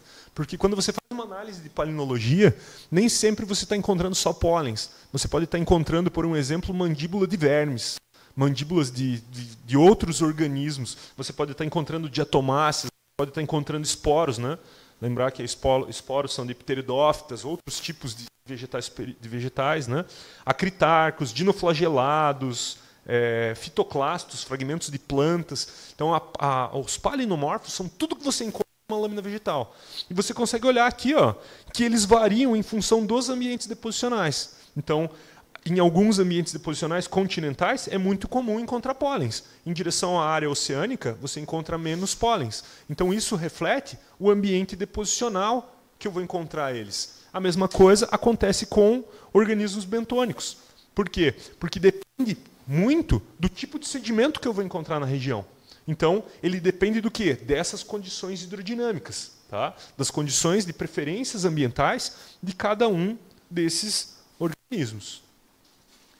E isso também acontece no tempo. Então, se você imaginar que a diversidade desses organismos é dependente dos ambientes deposicionais, ela também é dependente do tempo. Ao longo do tempo, a diversidade pode aumentar ou não. Então, aqui olhando espécies de moluscos, né, ao longo do tempo. Você vai vendo aqui que são regiões do planeta que se coletaram esses organismos. É um compêndio de vários trabalhos científicos, né, em que você vê, por exemplo, o organismo Tagilarca aqui, ó, que a diversidade deles foi diminuindo até desaparecer no último século. Então, foram animais que entraram em extinção, foram muito abundantes, 10.000 anos até 5.000 anos, tiveram uma abundância diminuída de 5.000 a 2.000 anos e entraram em extinção próximos do ano de 1000 a.C. Tá? Então, você vai fazendo uma análise da região para tentar entender como que a diversidade vai mudando ao longo do tempo. Só que para você fazer isso, você tem que relacionar com os ambientes deposicionais. Se você estiver comparando uma praia com uma lagoa, é óbvio que a praia vai ter uma diversidade menor do que dentro da lagoa. Agora, quando você comparar uma praia com uma praia, aí sim você está traçando uma consideração sobre a diversidade desses ambientes. Então, a ferramenta que a gente usa, né, a linha da ciência que usa para fazer esse entendimento de como eram esses organismos do passado, é a estratigrafia, né, o estudo dos estratos sedimentares. Então, você pode fazer desde um testemunho, né, coletar as amostras com cano ou com uma broca, você pode imaginar uma broca, né, que vai tirar o sedimento do solo, até fazer uma escavação superficial numa região de solos para tentar entender como que isso evolui ao longo do tempo. Lembrar que as camadas de baixo são mais antigas que as camadas de cima. A gente utiliza a ferramenta de datação, né? Aqui, no caso, para o Holoceno, para os últimos 50.000 anos, a ferramenta mais importante que a gente trabalha é o carbono 14, que consegue me determinar esses anos. Por isso que eu consigo, como no gráfico anterior, mostrar para vocês como que isso muda no tempo. Por quê? Porque cada organismo desse foi coletado num tempo diferente. Então, aqui um exemplo de como utilizar a estratigrafia para ver o que acontece ao longo de uma região. E você vê que a estratigrafia consegue ver a evolução dos ambientes deposicionais. Então, você traça considerações, por exemplo, com a diversidade, mas você tem que ver que os ambientes, às vezes, mudam de ambientes deposicionais. Um local pode ter realmente uma maior diversidade. Acontece ligada aos ambientes deposicionais. Por quê? Porque antes era uma praia e agora é uma lagoa. Então, mudou o ambiente deposicional. Ele é mais diverso? É, mas influenciado pelo meio ambiente. Quando você vai traçar uma consideração de como foi a diversidade nos últimos tempos, você é obrigado a comparar diversos ambientes deposicionais.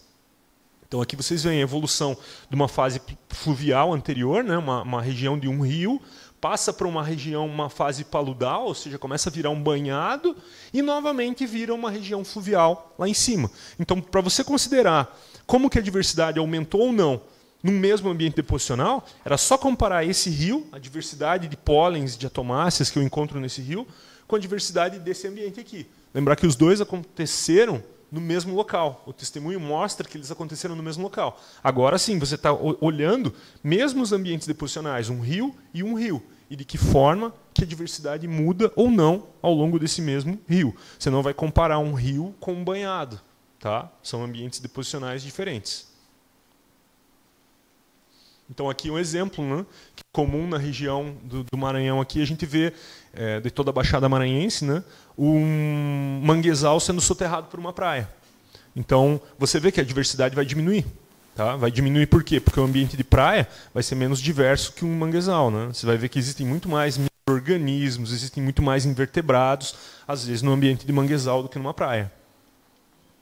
Então, uma das ferramentas que a gente trabalha bastante com sedimento é a icnologia. São os registros fósseis de organismos. Nem sempre o registro fóssil ele é traçado essencialmente pelo organismo. Lembrar que os organismos deixam marcas. Por exemplo, o homem deixa a sua marca no planeta. Eu posso ir para um lugar do planeta e falar, nunca existiu um homem por aqui. De repente você encontra uma patinha. Então, o homem habita a superfície do planeta e realmente a marca dele fica no planeta. Vocês encontram um homem morando para dizer que o homem chegou naquela região. Você vai lá e tem um monte de lixinho acumulado no cantinho.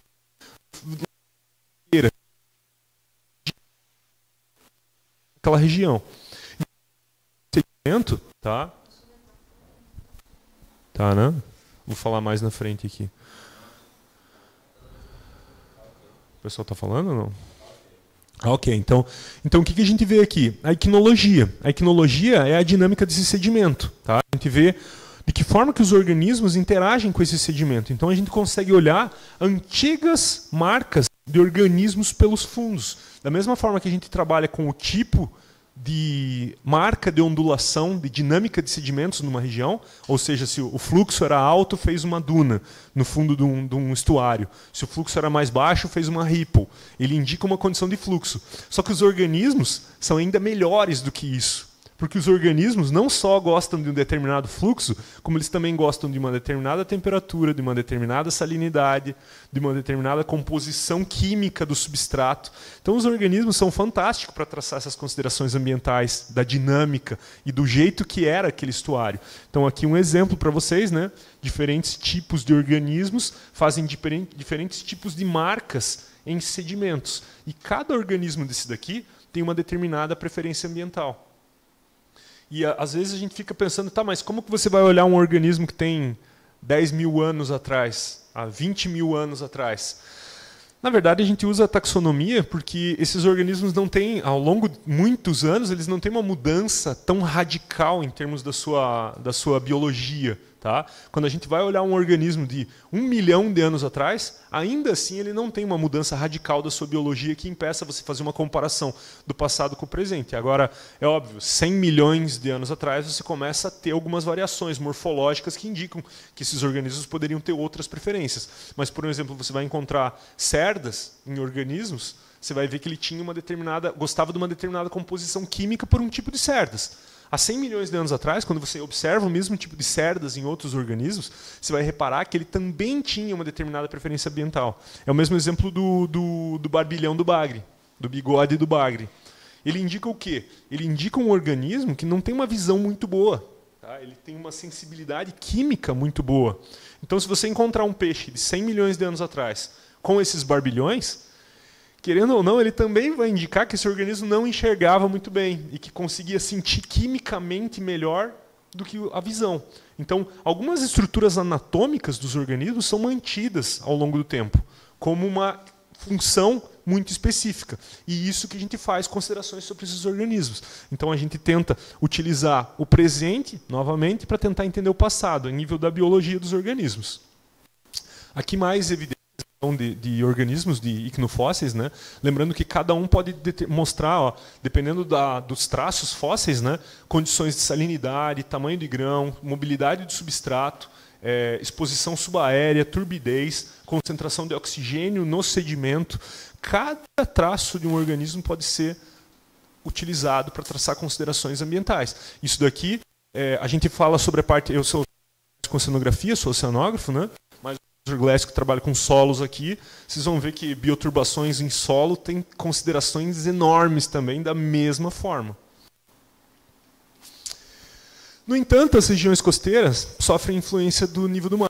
O nível do mar varia. Então, o nível do mar é um fator que pressiona muito a diversidade de regiões costeiras, porque ele modifica de grande forma os ambientes deposicionais. Então, quando a gente olha aqui no gráfico, vocês estão olhando a Baía de São Marcos, né, e tentar ver o que é essa Baía de São Marcos, o que as espécies, o que a diversidade de espécies dessa região resulta das variações do nível do mar. Ou seja, o que o nível do mar influencia sobre a diversidade de uma região. Vou tentar exemplificar para vocês aqui como a formação de um estuário. Então, você vê aqui no gráfico do lado aqui, a variação do nível do mar para os últimos 36 mil anos. Você vê o último estágio em que o nível do mar do mar alto, né, ele cai por volta de 17.500 anos atrás, que é o máximo estágio glacial, e depois o nível do mar novamente sobe, ultrapassa o nível do mar atual e chega em posições próximas do zero. Então vocês têm que imaginar que o que aconteceu? Por volta de 17 mil anos atrás, o nível do mar encontrava-se 130 metros abaixo da posição que ele está hoje. Então, no caso do Maranhão, esse nível do mar ele estava a 200 quilômetros de onde ele está agora. Tá? Então, os nossos estuários aqui não eram estuários, eles eram rios. Tá? Toda a nossa região aqui da praia, que vocês conhecem, não eram praias, eram ambientes de pântanos. É como se você pegasse a Baixada Maranhense ou as reentrâncias maranhenses e estendesse essas regiões de reentrâncias, de ambientes de terraços de maré, 200 quilômetros em direção à plataforma. Então, você literalmente posicionou os ambientes costeiros sobre a plataforma continental. Então, um trabalhinho aqui que mostra a variação do nível do mar no Brasil, né, mostrando que ao longo dos últimos 6 mil anos o nível do mar apresenta uma tendência de queda no Brasil. Tá? A gente sempre considera que o nível do mar atualmente está em ascensão, mas os períodos históricos que a gente tem informações sobre o nível do mar apresentam claramente essa tendência de queda. Novamente, os dados atuais estão começando a mostrar uma tendência em subida novamente, só que em escalas de tempo maiores, de 6, 7 mil anos, ele ainda apresenta essa tendência de queda. Eu vou passar esse slide. Então, os estuários dominados por maré, né? Então, quando você observa um estuário dominado por maré, você vai pegar uma seção do estuário aqui e vai classificar, por exemplo, em energia total. Lembrando que a energia total do ambiente estuarino vai ser dependente da forçante, das correntes, das ondas que atuam sobre ele. Isso vai influenciar, então, sobre o tipo de sedimento de fundo na parte inferior do gráfico. Então, você olha lá em cima, você vai ter ondas que influenciam a parte da frente do estuário, rios que influenciam a parte de trás do estuário e correntes de marés que influenciam o meio do estuário. Tudo isso vai modificar as condições de sedimento de fundo, modificando o material em suspensão contido no estuário e modificando o tipo de sedimento que você vai ter embaixo. Então, aqui um exemplo de um estuário, mostrando as diferentes zonas que você vai ter desse estuário, em que vai ter barras alongadas, né, elongate sandbars, a parte de sand flats, que são terraços arenosos, e nas margens as regiões de mud flats, que são as regiões de terraços de lama. Né? Lembrando que cada lugar desse vai ter uma composição biológica diferente. E quando eu olho para baixo, né, cada ambiente desse vai ter uma diferente composição sedimentológica. Mostrando que é mais arenoso, mais argiloso, e isso em questões de anos. Eu posso ir além disso ainda. Eu posso ver como que esse estuário evoluiu ao longo do tempo. Ver como que mudou anos a dinâmica desse estuário. Foi um rio. Como eu estava falando, quando o nível do mar cai, era uma região com rio. Depois, o nível do mar começa a subir. Começa um sistema fluvial mais fraco até se tornar num estuário. Então, todos os ambientes estuários modernos são feitos dessa forma, são formados dessa forma. Primeiro, grandes rios que tiravam o sedimento da região e que abriam grandes sulcos na nossa costa. Uma vez esses sulcos abertos, quando o nível do mar começa a subir, ele alaga esses grandes buracos que a gente tem na costa, como a Baía de São Marcos. Tá? Então, alagando essa região, ele preenche esses buracos que a gente tem na costa com água. Então, exemplo aqui, mais um exemplo de como que isso acontece. Né? Então, a gente pega aqui no um estágio que você tem um rio próximo da costa. Então, uma era que o nível do mar começa a descer. O nível do mar começa a descer e começa a escavar um buraco na região da costa. Isso evolui à medida que o nível do mar desce. E quando o nível sobe novamente, ele preenche os buracos costeiros com água. Então, isso, pessoal, modifica grandemente a diversidade desses ambientes. A gente vive hoje um estágio em que não temos rios, temos estuários nessa região. Esses ambientes se trocam ao longo do tempo, vão se sobrepondo um ao outro. E alguns remanescentes sobram dessas regiões. Então, você pega aqui na região da Baixada Maranhense, no Maranhão, o sistema lacustre Pindaré. Nada mais é do que a cabeceira que foram alagadas no último estágio interglacial, quando o nível do mar subiu. Então, todas eram grandes cabeceiras de drenagem dos rios. E à medida que o nível do mar subiu, ele tapou essas regiões, criando os lagos. Então, quando a gente tenta entender a diversidade desses ambientes, é importante a gente traçar considerações evolutivas de como que esses ambientes vêm evoluindo ao longo dos últimos 10 mil anos, ao longo dos últimos 5 mil anos. Lembrar que a diversidade dos organismos não acontece em função do dia para a noite. Não muda a diversidade de uma hora para outra. Ela muda em função de 2 mil anos, 3 mil anos. E essa diversidade vai mudando em função dos ambientes deposicionais que eles vão se instalando sobre. Então, aqui é a mesma coisa, mostrando a evolução ao longo de milhões de anos de um estuário, né, dele passar de um sistema de rio até um sistema estuarino, até voltar novamente a ser rio. E um exemplo do fim que eu uso é um trabalho que eu realizei no Rio Grande do Sul, só para mostrar que as considerações que a gente traça para o litoral, para tentar entender isso, a gente utiliza a biodiversidade para tentar compor as formas de relevo que a gente tinha na época.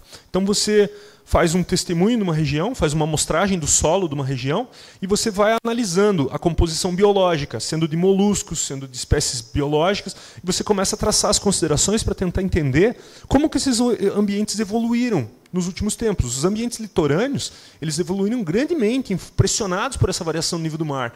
Então, você tinha um rio que se transformou num pântano, que se transformou num estuário, e hoje vai se transformar num rio de novo. Então, você entender que você usa a biodiversidade para entender o que a gente chama de paleogeografia. Como que era a geografia da época. Né? Então, você faz um testemunho, que é a amostra de um testemunho, né? Você coleta os materiais biológicos dentro desse testemunho. Esses materiais biológicos podem ser, aqui por um exemplo, macrofauna. Né? Você vê aqui na parte inferior conchas, espinhos de ouriço, rádulas de gastrópodes. Às vezes a gente demora para identificar o que é isso daí, porque é muito pequenininho. Né? E você vai traçando considerações de como que a diversidade vai mudando ao longo do tempo. E lembrar que essa diversidade ela é relacionada às espécies que você encontra, a taxonomia das espécies que você encontra, elas vão estar relacionadas com essas mudanças dos ambientes deposicionais. Então, aqui mais um exemplo, né, de como que a gente faz isso. A gente coloca canos no solo, porque como a gente trabalha com o quaternário, são coisas relativamente rasas, coisas relativamente que estão próximas da superfície. Então você não precisa fazer um poço de 2 km de profundidade. Você coleta amostras de alguns metros e você já tem toda essa informação. Pode ser dentro de lagos, para você traçar, por um exemplo, considerações de como eram esses lagos. Então você faz a mesma coisa, você vem com esses canos e faz esses furos dentro de lagoas, para entender como que a lagoa evoluiu. Ela secou, qual foi o clima da região, que tipo de pólens que aportavam para dentro dessa lagoa. São avaliados em laboratório, então, esses materiais, né, são abertos, descritos, amostrados para diferentes tipos de análise em laboratório. Aqui mais um exemplo, mostrando então os tipos de amostragens, né, para fotos, descrições, amostra de carbono 14, macrofósseis, microfósseis, sedimentologia, tudo separado a partir disso daí. Um exemplo de palinomorfos aqui, então, na parte superior aqui na prancha 1, vocês podem ver diatomáceas, né? Diatomáceas marinhas ou de água doce. Na prancha número 2, vocês veem pólenes de plantas, né? Na prancha 3, vocês veem palinoforaminíferos, foraminíferos encontrados em registros palinológicos. Na prancha 4, você vê fungos.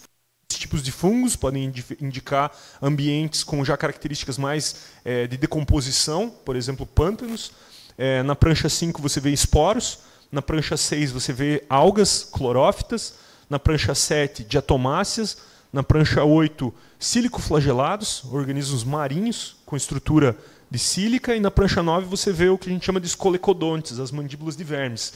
Na prancha 10 cianobactérias, e na prancha 11 fitólitos, ou seja, pedaços de plantas. Então tudo isso a gente encontra nesses registros do passado, tá? Que são diferentes tipos de organismos, sejam de plantas, sejam de animais, de vermes, de cianobactérias. Você encontra uma grande gama de organismos.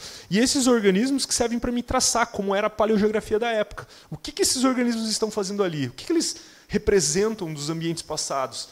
O que eles representam em termos da diversidade da região? Isso muda ao longo do tempo. Então você consegue ver em resultados palinológicos de que forma que a abundância e a diversidade desses organismos varia no tempo. Tá? Então quando você traça um perfil desse daqui, ó, é o que acontece em termos da diversidade. Lembrar que cada pontinho desse gráfico aqui, ó, ele me mostra uma determinada espécie. E de que forma que a abundância da espécie varia em profundidade. Se varia em profundidade, como que ela varia no tempo também. Então você vai observando como que os ambientes evoluem, como que a diversidade dos ambientes evolui, como que a abundância desses organismos evolui. E para finalizar isso, a gente consegue olhar então o tempo. Então a gente escolhe determinados pontos desses testemunhos para ter as considerações chaves. Então você encontra dentro de um testemunho desse uma grande abundância de esporos arbóreos, de espécies arbóreas, uma floresta realmente. Então quando você vai olhar isso, você fala, nossa, tem um momento aqui em que as florestas são máximas. E aí você escolhe exatamente esse ponto do tempo para tentar determinar quando foi essa época. Há quantos mil anos atrás existiu essa grande diversidade de espécies arbóreas nessa região?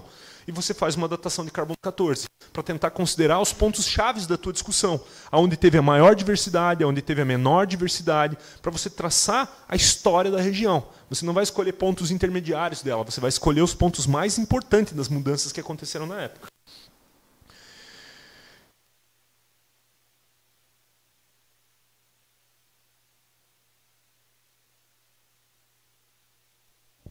Encontrei um trabalho que pegou grande parte dos dados de um trabalho meu que eu publiquei anteriormente, que a gente sempre chama eles de fósseis, né? Encontrei fóssil, datei, deu 10 mil anos.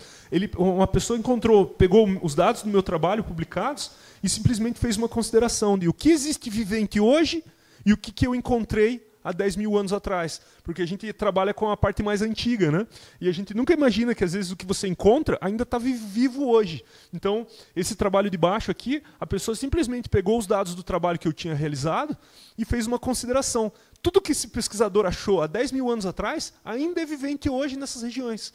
E ele traçou exatamente essa consideração evolutiva, mostrando que a diversidade é basicamente a mesma, de 10 mil anos atrás até hoje. Ele pegou os dados de 10 mil anos e comparou com amostragens atuais do mesmo sistema deposicional. Lembrando que não fui eu que fiz isso, eu tracei considerações até os últimos 2 mil anos. Ele pegou amostras que eu coletei há 10 mil anos atrás, de moluscos, né, e comparou com os que estão viventes hoje. Coisa que a gente às vezes não faz, porque a gente trabalha com linhas totalmente diferentes. Eu não trabalho com o atual, eu trabalho com o subatual. E eu achei incrível, na verdade, fazer exatamente essa consideração. Olhar o presente e comparar com o passado próximo, os últimos 10 mil anos, e perceber que eram quase a mesma coisa. Outra forma de a gente estudar, só para finalizar aqui, é o estudo de linhas de costa. Tá? Então, para olhar a diversidade, a gente também pode olhar os macrofósseis. Então, um exemplo aqui na região do Maranhão, né? A gente anda na beirada da praia e coleta determinados organismos na beirada da praia. Existem pessoas que se interessam um pouco pelo material que a gente encontra na beirada da praia. Uma concha, um dente de tubarão, um pedacinho de um crustáceo. Mas, às vezes, esses organismos não são atuais. Eles representam antigas linhas de costa que a gente tem pelo nosso litoral. Então, esse daqui é um trabalho que eu estou tentando desenvolver, começar a desenvolver essa linha de pesquisa aqui no Maranhão, e um trabalho e vou mostrar especificamente um trabalho que eu desenvolvi no Rio Grande do Sul, que era observando essas antigas linhas de costa do Rio Grande do Sul. Tá? Então, em profundidades de menos 60 e profundidades de menos 110 metros de profundidade. As idades dela, de 9.000 a 17.500 anos. Então, são condições que o nível do mar era mais baixo e a linha de costa marcava outras posições da costa, né? E os organismos que a gente encontrava nisso daqui. Porque às vezes a pessoa pensa que então ele trabalha com oceanografia, ele encontra determinados tipos de fósseis, mas às vezes não. Às vezes a gente encontrava os mamíferos que habitavam essa região. Então, os mamíferos do Pleistoceno. Você anda na beirada da praia e você começa a encontrar os fósseis. Realmente são os fósseis que, inclusive, o Darwin encontrou aqui no Brasil e na costa uruguaia, quando ele passeou com o Beagle pelo mundo, né? Então, novamente, esses fósseis trabalhando lá. E você consegue ver a diversidade que existia nessa região há alguns milhares de anos atrás, quando o nível do mar era mais baixo. Então, você consegue ver a diversidade, por exemplo, de tubarões, né? Do Carcharodon carchareus, tubarão branco, tubarão mangona. Aqui do lado, então, são os dentes que a gente encontra na beirada da praia, né? E você pode, novamente, comparar tudo isso com o atual, para ver de que forma que a diversidade está mudando, de que forma que a mudança ambiental está acontecendo, está modificando essa diversidade da área. O tubarão anequim, tubarão tigre, dentes de raia, então dentes de milobates, que a gente chama, né? A gente encontra comumente, então, nas praias. Às vezes você não sabe nem o que é, mas você indo atrás um pouquinho da paleontologia, você acaba descobrindo quais são essas espécies de organismos, né? Peixes, aqui são à esquerda são escamas de peixe, aqui no meio são os espinhos dorsais de bagres, né? Então se fossiliza aquele espinho que se pisar em cima você vai sofrer muito, né? Dentes faringianos de peixes também, vértebras de peixes. Aqui organismos mais marinhos, né? Então você vê aqui, não sei se vocês conseguem ver que é a parte abdominal de caranguejos e crustáceos. Então quando você olha a parte do abdômen deles ali, né? Aqui do lado você vê otólitos, aquele ossinho que tem dentro da cabeça dos peixes, que serve para controlar a condição de equilíbrio do peixe. Aves pouco descritas, aves são muito difíceis de fossilizar, e a gente encontra nessa região então essas vértebras de aves, né?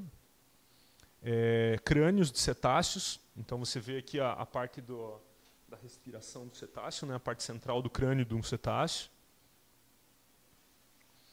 Os organismos todos incrustados então com organismos marinhos, mostrando que às vezes esses materiais estão dentro da água, né? Foram recolonizados por organismos. Aqui já são fósseis de mamíferos, tá? Aqui é um dente de mastodonte, um elefante da América do Sul. Então a gente vê que a diversidade diminuiu muito na América do Sul, porque a gente começou a ter esse intercâmbio dos animais do hemisfério norte com os animais do hemisfério sul, com o fechamento do Istmo do Panamá. Então toda a fauna, megafauna que a gente tinha no Brasil, ela desapareceu. A gente não imagina, a gente não acha que essa megafauna entrou em extinção porque os predadores predaram sobre elas, porque eles eram animais muito grandes. Então você fala assim, um dente de sabre desceu para a América do Sul, mas um dente de sabre não era capaz de matar uma preguiça gigante de 4 toneladas. Então a gente imagina que foi alguma condição virótica, um vírus ou uma bactéria, que realmente dizimou a população de mamíferos da América do Sul. E só para finalizar aqui, então, as reproduções, né? No nosso grupo de pesquisa a gente também fazia as reproduções, né? O Megatherium americano, a preguiça gigante, e as outras preguiças que a gente encontrava na região, mostrando que, pelo menos em termos de mamíferos, mudou muito essa diversidade. Isso daqui são simplesmente materiais coletados na beirada da praia. Obrigado, pessoal.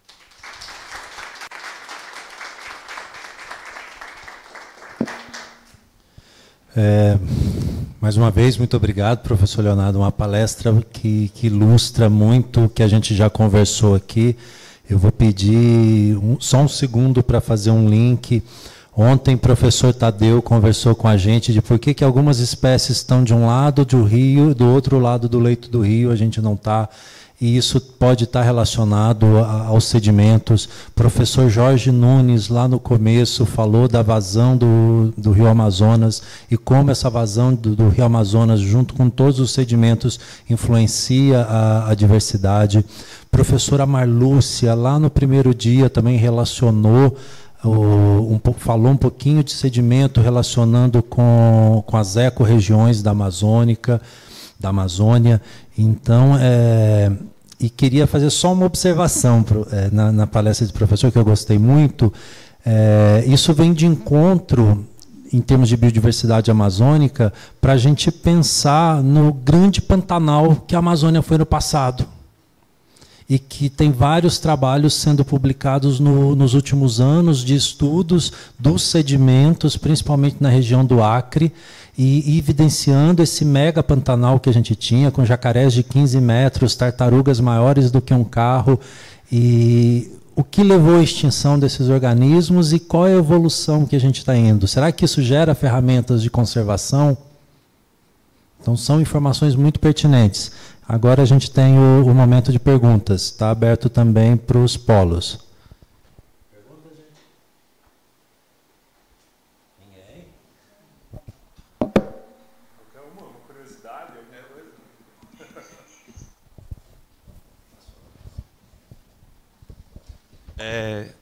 Bom dia, professor. Obrigado pela palestra. Muito diferente do que a gente está acostumado a ver por aí. Então, eu acho que abriu muito os olhos da gente, eu acho que para os próprios trabalhos que muita gente vai desenvolver aqui.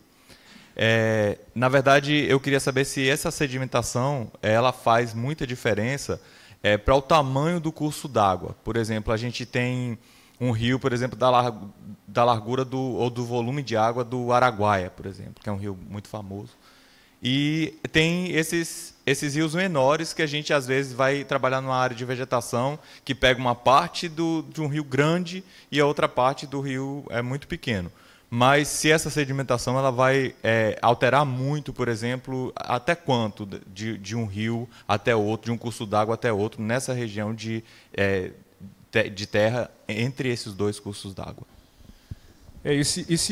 Essa modificação que você está perguntando em termos do rio, ela vem ao encontro do que a gente estava falando aqui da variação do nível do mar. Por incrível que pareça, o nível do mar, quando ele varia, ele acaba influenciando toda a região. A gente acha que o nível do mar só muda nas regiões oceânicas, mas, na verdade, o nível do mar altera toda a condição dos corpos hídricos até o alto da montanha, quase. Então, o que a gente chama? A gente chama isso de perfil de equilíbrio fluvial, que é o perfil que um rio deve encontrar para uma nova condição do nível do mar. Você viu aqui quando eu mostrei os exemplos, por exemplo, do estuário, que quando o nível do mar cai, ele erode a parte litorânea, mas ele não erode só a parte litorânea, ele erode inclusive as partes médias dos rios. Só que nem tudo que ele é capaz de erodir, porque dentro de um rio, nem todo rio é área sedimentar. Então existem partes que, quando o nível do mar cai, ele remove a parte de sedimentos e expõe rochas duras dentro desse rio. Então, o perfil de equilíbrio fluvial é uma condição de equilíbrio em que o rio quer tentar ficar daquele jeito neutro, que ele não erode nem deposita. E essa condição de equilíbrio fluvial é determinada entre a cabeceira de onde o rio nasce e a foz do rio. Então, toda vez que o nível do mar varia, ele muda esses perfis de equilíbrios fluviais. Então, dependendo do setor do rio, é normal você ter deposição. Ele está tentando, e demora, para ele encontrar essa condição de equilíbrio, às vezes demora milhões de anos. Só que o nível do mar varia em escalas de até 100 mil anos. Então, antes dele encontrar o equilíbrio, já muda o nível do mar de novo. Então, quando você traça um perfil de equilíbrio, você tem que entender que dentro do rio existem setores que estão mais propícios a serem erodidos e existem setores que estão mais propícios a serem depositados. Então, quando você avalia um rio, se vai assorear num determinado local, às vezes esse assoreamento ele é inclusive natural. Às vezes a erosão em outro determinado ponto ela é inclusive natural. E isso pode variar em função inclusive do tipo de geologia que você tem na região, em tipo das rochas que você tem em determinado setor do rio, que vão ser mais resistentes a essa erosão provocada em níveis de mar baixo. Então, varia, é bem dependente. Uma análise correta para você entender o que está acontecendo com um determinado setor do rio teria que passar pela avaliação de um perfil de equilíbrio fluvial, para você ter realmente certeza que aquele local, por exemplo, até para você poder dizer que o homem realmente está influenciando um determinado setor do rio. Ele está desmatando a mata ciliar e fazendo com que muito sedimento entre para dentro desse rio. Ele pode estar potencializando um setor deposicional do rio. A gente tem o Mário lá do Amapá agradecendo a palestra e, sobretudo, como esclareceu o projeto de tese dele, que vai dar para relacionar a ictiofauna com os sedimentos. A gente tem o pessoal do Polo de Roraima também agradecendo muito a palestra e fazendo uma observação da importância da análise palinológica no perfil de vegetação para entender a questão evolutiva da Amazônia. E a gente tem uma pergunta agora de Rondônia. Foi mostrada uma imagem comparando um modelo e os dados coletados. E foi mencionado um bom ajuste, mas as imagens pareciam muito diferentes em termos de cor. Como que pode se justificar isso? Aquele dado ali está mostrando simplesmente porque o modelo ele tem uma determinada resolução. Tá? Então, geralmente o modelo, a gente quando trabalha com modelos, a gente chama de discretização do modelo. Você vai determinar uma determinada malha, um número de pontos. É óbvio que se você estiver trabalhando num supercomputador, você vai poder ter uma malha melhor. Se você estiver trabalhando num computador menos eficiente, você vai ter uma malha menor, uma malha maior e uma malha menor. Então depende muito do tipo de computador que você trabalha. Então, quando você tem amostragens em campo, né, você tem muito mais amostragens para ver esse resultado. Você joga um amostrador, coleta a informação. No computador, você não vai exigir tanto do computador para fazer uma malha tão complexa, porque às vezes o teu experimento que você fez no computador ele pode demorar uma semana. Agora, se você quiser uma resolução melhor, você pode duplicar a quantidade de matemática que esse computador vai fazer. Só que isso também vai aumentar muito o tempo de trabalho do computador. Então, pode ser que para você conseguir fazer a mesma imagem daquela, você conseguiria fazer com a mesma resolução. Só que ia demorar, por exemplo, 3 meses a mais do que o dado que você estava medindo naturalmente. E às vezes os modelos são justamente assim, eles demoram realmente, às vezes 10 dias, 12 dias, dependendo da resolução que você quer fazer. Você quer fazer uma análise em horas, é uma coisa. Você fazer análise em dias é diferente, porque ele só faz a conta uma vez por dia. No outro, ele vai ter que fazer 24 vezes a mesma conta. Então, você aumenta, para você obter uma resolução maior, você potencializa muito a resolução do modelo. E aí o teu computador sofre muito. E uma das dificuldades que a gente tem, e acho que todo mundo tem que trabalha com modelos, é que, por exemplo, no Brasil, a gente tem dificuldade que a gente nunca consegue fazer isso porque a luz cai. A luz cai, e quando a luz cai, o modelo reinicializa, porque não consegue segurar isso às vezes. Então, dependendo do tipo do computador, você precisa ter um no-break muito grande para segurar esse computador. Supercomputadores precisam de no-breaks gigantes para tentar manter isso. Mas essa diferença nos gráficos é em função da resolução do modelo. Mas ele consegue mostrar, mesmo naquelas escalas ali, que a composição do sedimento é igual nas duas. Ela varia suavemente de um ponto a outro. Parabéns, professor Leonardo. Bem interessante a palestra. Muito, muito boa mesmo. A gente viu muito bem a relação dos processos entre os rios, né, e a formação da linha de costa, do processo geológico. E aí a gente percebe aqui no Brasil que tem, quem sabe, 50 anos para cá, a instalação de diversas barreiras nos rios, né, com a construção das hidrelétricas. Né? E aí eu queria saber qual a sua visão sobre quais são os principais impactos da instalação dessas barreiras, né, do represamento dos rios, no processo erosivo e no posterior processo de sedimentação. Isso realmente é um problema. Tá? A gente tem que... A linha de costa ela depende de duas forçantes maiores, que é a variação do nível do mar e a quantidade de sedimento que chega na costa. Eu até, em função do tempo, eu pulei um slide, não sei se vocês repararam que teve um slide bem colorido que eu passei reto, porque era um slide que é mais complexo de explicar e eu ia demorar uns 10 minutos para explicar esse slide e eu vi que o tempo não ia ser suficiente para isso. Mas o que acontece? A linha de costa ela é um equilíbrio entre a quantidade que o nível do mar sobe, tá, e a quantidade de sedimento que a gente exporta para essa linha de costa. Então, ele é dependente desses dois fatores. Inclusive, há uma dependência muito maior da quantidade de sedimento que a gente joga para a linha de costa do que a quantidade de variação do nível do mar. Porque o nível do mar varia numa escala de tempo mais longa. Tá? E a quantidade de sedimento numa escala menor. A gente colocando barragens nos rios, a gente literalmente bloqueia, a gente altera o perfil de equilíbrio fluvial dos rios e a gente cria áreas de deposição dentro dos rios. Porque vocês têm que imaginar que qualquer barragem ela vai ser uma área de deposição. Um dia essa barragem vai estar com os dias contados, porque quando encher a parte de trás da barragem, você vai ter que aumentar uma represa, por exemplo, você vai ter que fazer igual as barragens fazem, subir mais um andar. Entende? Então, todas elas estão acumulando sedimentos. E isso bloqueia os sedimentos que estão saindo na costa. Tá? Então, a gente acha que, às vezes, em alguns setores de rios, na foz do rio, geralmente nas fozes dos rios, você tem faróis. Você coloca o farol na foz do rio porque o cara vai navegar na entrada do rio. E, geralmente, esses faróis, aqui na costa nordeste, começam a cair, esses faróis. E a gente fica pensando, o nível do mar está subindo. Não, ele é a foz do rio, é o lugar onde mais chega sedimento. E, de repente, você parou de colocar sedimento naquela região. Só que o sedimento continua saindo pela fuga, que a gente chama por deriva litorânea, que é uma corrente que a gente tem longitudinal à costa. Então o sedimento sempre está saindo. Se você para de colocar sedimento nessa costa, vejam bem, não estou falando de variação do nível do mar. Estou falando, imagine o nível do mar estável. Sempre existe sedimento saindo pela deriva litorânea. Então sempre deve estar cegando o sedimento para você manter a linha de costa estável. Se você começa a fazer represas, você começa a bloquear esse sedimento que está chegando na costa. Então, inevitavelmente, você vai ter a erosão costeira. Você pega, por exemplo, a costa nordeste aqui da Bahia, onde está mais acontecendo erosão costeira no Brasil, ela é o setor que menos tem rios. Então, por que ela é que mais erode? Porque é que menos chega sedimento nesse litoral também. Por isso que a costa nordeste é uma costa muito problemática. Se pegar todo o nordeste do Brasil, é um lugar onde mais erode da costa. Vocês veem notícia de erosão costeira nos jornais, na TV, ela está sempre relacionada com a costa nordeste. É onde que tem mais espigões no Brasil? Na costa nordeste. É o setor mais prejudicado. Por quê? Porque é o setor que tem menos rios. A gente aqui na região amazônica não tem esse problema. Inclusive, as costas estão, que a gente chama, progradando. Elas estão aumentando em direção ao mar.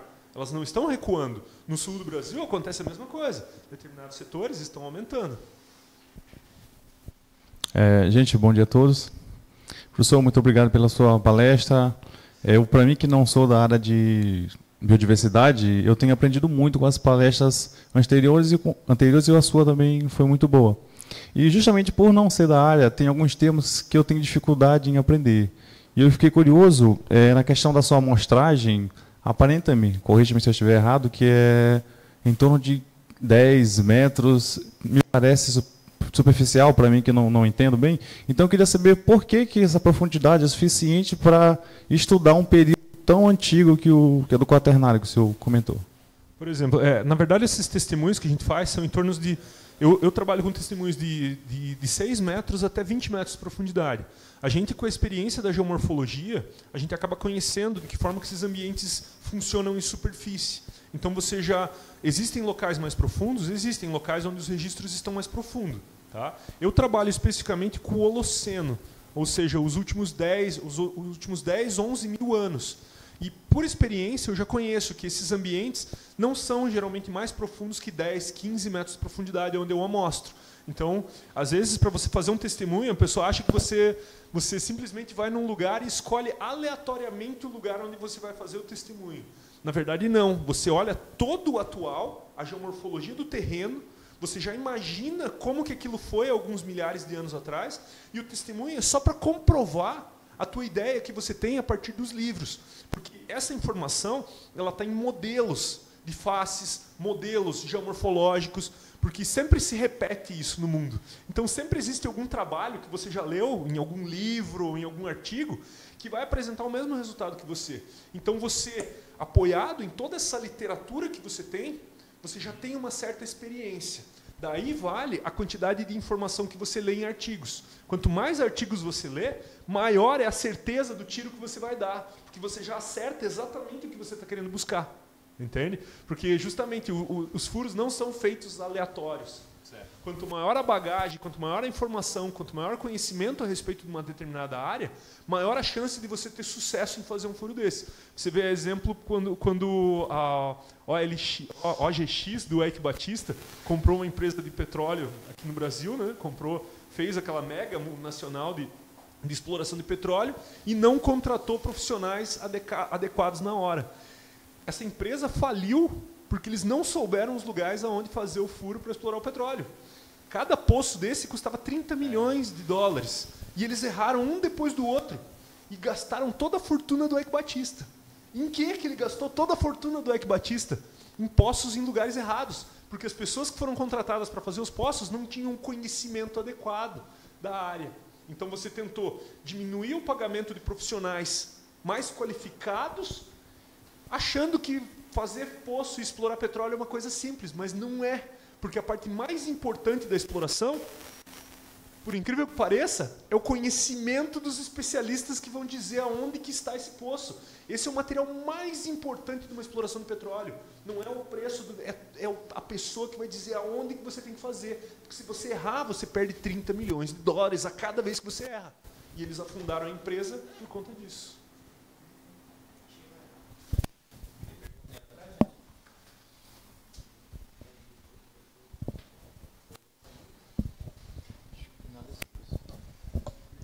Professor Leonardo, mais uma vez, muito obrigado. Estamos muito satisfeitos. Aqui no sistema aqui é só elogios para a palestra e pode ter certeza que a parceria vai continuar e que nos próximos anos a gente vai contar com você aqui.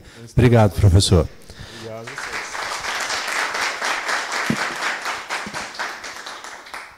vocês. Para os polos, a gente vai fazer um intervalo. Em seguida, a gente volta com uma apresentação de Manaus, com o professor Jair. O material de professor Jair eu encaminhei para todos os coordenadores da disciplina ontem, no final da tarde, assim que eu recebi. Quem não recebeu, por favor, confirmar para mim aqui por e-mail, ou então para o grupo de discussão do sistema de videoconferência. E, professora Cíntia, se puder já organizando aí para a gente não atrasar, eu agradeço. Obrigado. Até mais.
Isso é legal, eu ainda vou te procurar para vários materiais.